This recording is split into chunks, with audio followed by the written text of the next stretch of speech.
Sejak dua menjak ini makin kerap ku diganggu visi. Bila celik juga bila mimpi, aku nampak kau, tapi bukan aku yang di sisi. Dia membelaimu dengan izin dan permisi. Sentuhan katanya semua kau iakan, sentuhan jari kau diamkan dan biarkan. Aku rela walau tidak kudambah, walau hampa semuanya dah dijangka. Beberapa purnama dulu cinta bertahta, kenangan dibina kita indah belaka. Ketawa bersama, menangis bersama, ku bersumpah harap kita mati pun bersama. Namun hakikatnya bukan mudah, aku sembunyikan gulana gunda. Dengan kenapa yang ku mahu luang. Rahasia ini telah lama aku pendamkan. Tiba masanya segala-galanya ku ceritakan. Aku kan pergi ku takkan kembali. Tiba masanya kau cari teman pengganti. Yo, dalam dunia yang maya, prejudice dan bias, kita tak terlepas dari terkena tempias. Limas ditindas, sembunyi dalam puisi dan kias. Tidak kau bidas, tak berpaling walau sekilas. Hanya kau yang tahu kodeksku yang kompleks. Dalam disleksia, cuba kekal dalam konteks. Bila dunia seolah tak memahami, kau sudi selami, dalami dan mengalami. Setia mendengar, sentiasa hadir. Ingat setiap ulang tahun, setiap hari lahir.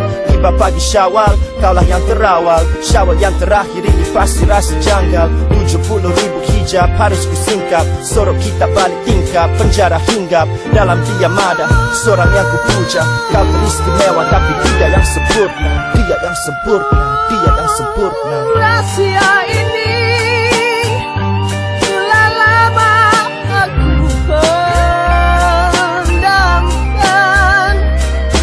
Tiba masanya segala-galanya ku ceritakan. Aku kan pergi ku takkan kembali.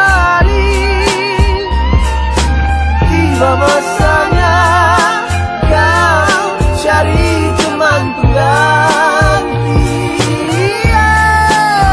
Sejak dua menjak ini ku mencari fungsi kewujudan dalam persekitaran yang penuh kejumudan.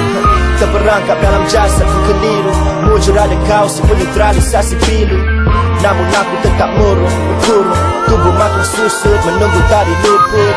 Komplikasi di halaman busuk kiri, makin sukar nak bernafas, nak bergerak, nak berdiri. Lagu ini yang terakhir aku sajikan. Kalau rindu nanti bolehlah kau nyanyikan. Jaga diri, jangan makan hati.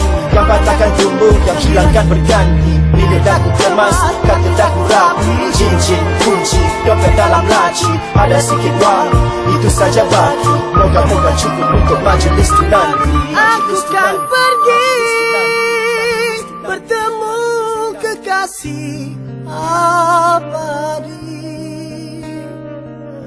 Tiba masanya kau cari teman pengganti.